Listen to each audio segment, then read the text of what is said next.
Did ancient Ireland have laws about cats?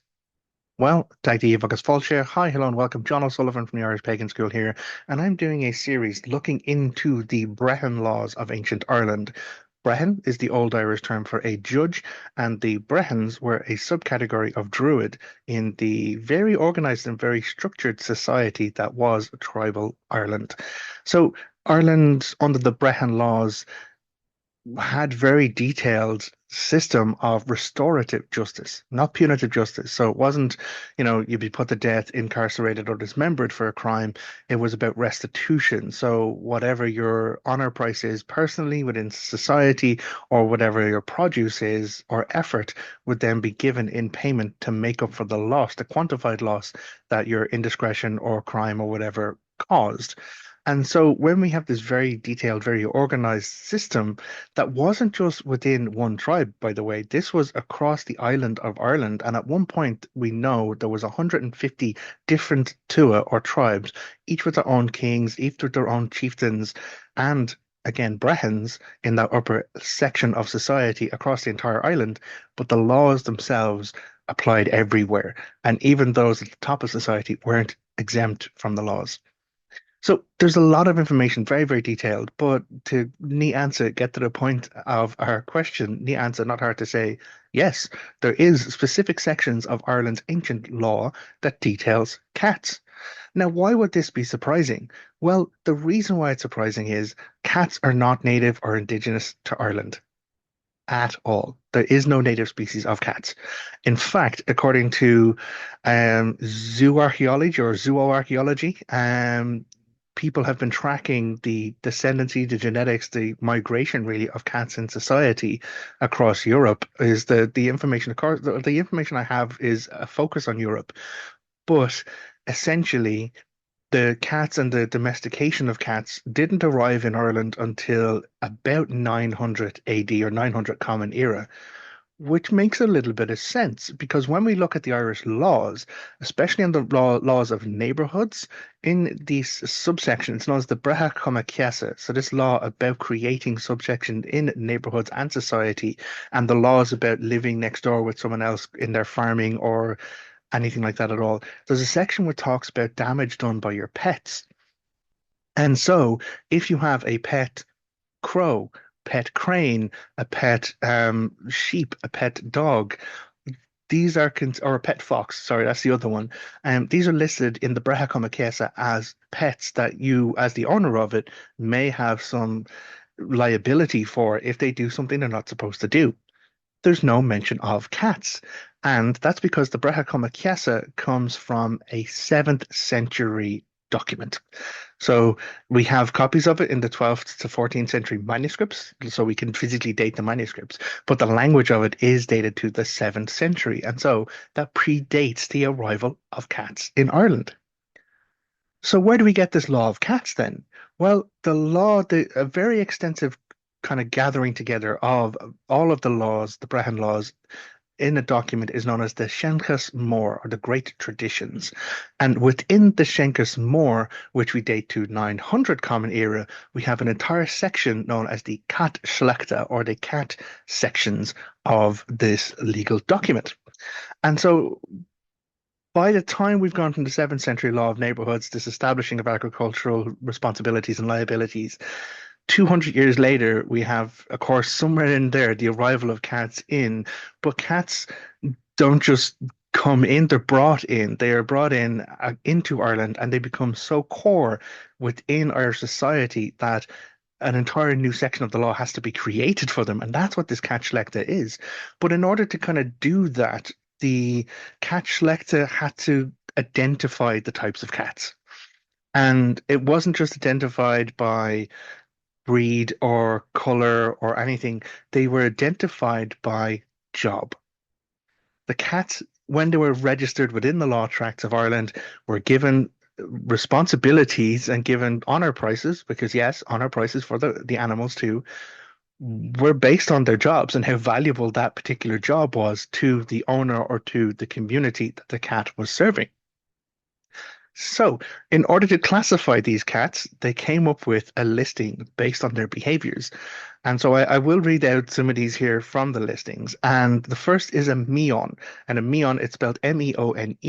It is referred to as a mighty cat of mews, as in the mews, the meowings. So this cat is vocal. So, but that's not its job. A meon is known as a pantry guardian.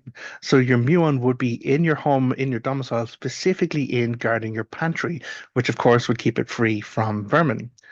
After that, we have the Krupne, C-R-U for the I-P-N-E is the Irish word there. And this is a mighty cat by virtue of its paws. So this is a cat specifically recognized for its paws, and it's those paws in service to guarding barns and mills for, again, keeping vermin away. So there's a marked difference between a Meon, a cat that you'd have in your home, and a Krupne, a cat that would be out in the barn. But it wasn't just barns of grains and mills. There was another type of cat, was a herding cat, and this is known as a folum, and Folum is the Irish word. And so this cat is a cat that watches over herds. It would live and stay in your cattle enclosure. That's its home, and it would be there to guard over and watch your cattle. Now, all of this is very much agriculture based and the importance of those functioning roles within society, which makes a lot of sense for the very heavy agriculture society that was Ireland at the time.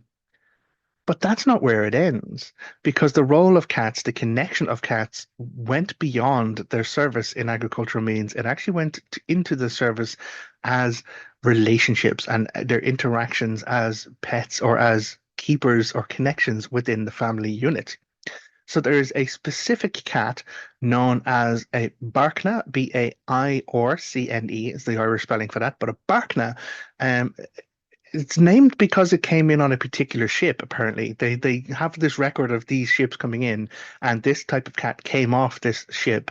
And that's why one of the translations of it is given as a ship warrior. So this cat was specifically on the ships to maintain and again keep the ships free of vermin.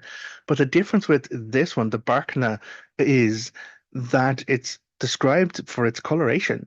It is a black cat with a white breast. And the association of the Barkna again went beyond its protection as a ship warrior and then became its association with women. And so a Barkna was a specific recognized role or fulfillment or type of cat because of its connection to women. So black cats with a white breast is a Barkna. Of course, there is the very, very important I for the ACH, which is the old Irish word for a cat with excellence of mousing. So not a pantry cat, not a barn cat, but this specific cat was a hunter. This was your mousing cat. And the last one on the list going through is known as a rinkne, Rincne is the Irish word. All of these are old Irish words, by the way. But the rinkne was known, and the poor rinknes, I feel very sad for them as much as the roles that exist now. This cat was known for the tormenting and the being tormented by young children. So this cat was a cat specifically within a family that would torment or and be tormented by young children, and that association of the family pet or that connection in domesticity. So these are very detailed classifications. Again, not based on species. We have one based on coloration there, the Barkna, but the rest is based on their role and what they fulfill within society. So is this just where the story ends? Absolutely not, because once you have done your classifications, then you have to quantify their value. And so for cats like a Meon, which is the pantry guardian, cats also like the Krupne, the barn guardian, and also the one which would guard over the cattle, the Fulham, all of those cats could command an honor price equal to a milch cow. So if someone harmed or killed your barn cat or your cat, and you could show that it was doing that job, they would have to pay you in recompense a cow that gives milk. And this is one of the more solid units of restitution that is counted in the ancient Irish laws. So it was fairly important business to maintaining the cats, and it shows from the 7th century where they're not even listed in the laws 200 years later into the 9th century, not only are they listed in the laws, but their value, the value that they have, equates to the value of a free person. So someone within tribal society who was a free man, who was a craftsman, or provided some kind of service of taxation to their lord, king, or chieftain, they would have a similar honor price to a cat for the service that it provides. But again, all of these honor prices, it's not where the story stops. It does go further into liability and who has liability in case certain sections or certain transgressions happen. So again, if you are the keeper of the cat and the cat breaks out of your territory and goes into someone else's farm and they have a loss because of the cat breaking in, eating food in their territory, they could come and claim restitution from you because of that. But there's a couple of different liability exceptions, and I wanted to pull out two of them here, and I will read them for you. So the first very interesting exception is the pantry cat. So this is a meon, and a meon is exempt from liability for consuming food it may have gotten into on account of negligence in keeping the pantry, as long as it may not have taken it from the secured house or vessel. So essentially, if you come into your pantry and you find that the Meon has gotten in and is eating something in the pantry, you can't blame the cat. You blame the person who's supposed to be keeping the pantry and in good order. Unless the cat has taken the item outside of the house, outside of the pantry, because then you can't say for sure that it got it there or not, or where it actually got the product from or what it is consuming from. When it does go a little bit further, we are that's like loss based on food, but there is actually loss based on injury. So it's possible that someone may be hurt or harmed by a cat. If the cat is if a person is hurt by a cat and the cat is not engaging in its duties, then the cat is responsible. The cat could be hurt, slain for it. Actually, it actually refers to the person being considered as armed and the cat being considered as unarmed, in which case the armed person has the right to slay the cat. But in unless the cat is going about its duties, if the cat is going about its job, then it has a liability exception. So the example here is a mousing cat, which is the ichta, ich, I for the ACH is our mousing cat. They're exempt from liability for injury caused to a person during the course of its mousing if the person has no business being there. So if the person isn't supposed to be wherever the mouse is mousing, they can't claim liability for an injury or a harm that they have taken. But if the person has has a responsibility or has business in that area, and they take harm because the cat is chasing around a mouse, the cat's not fully liable. Even in this, it actually gives that there's a half liability. So it refers to only half liability for harm caused to someone who is supposed to be there, who does have business where the mousing cat is working, but it's only half because of the frenzying of its mousing, releasing it from the other half of the liability.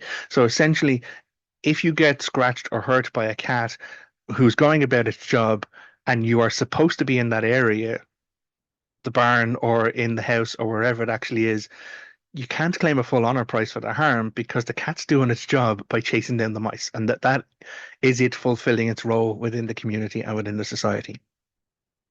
So it's very, very fascinating to look at the impact that cats, the species coming into Ireland, had, not just on the landscape and the culture of the people, but also on the laws that those people lived under and ruled by. So this integration or migration of the animals in didn't cause controversy. It wasn't an eradication. It just led to, well, we just have to account for it and make adjustments because of how the cat as a species, how they have integrated within the society.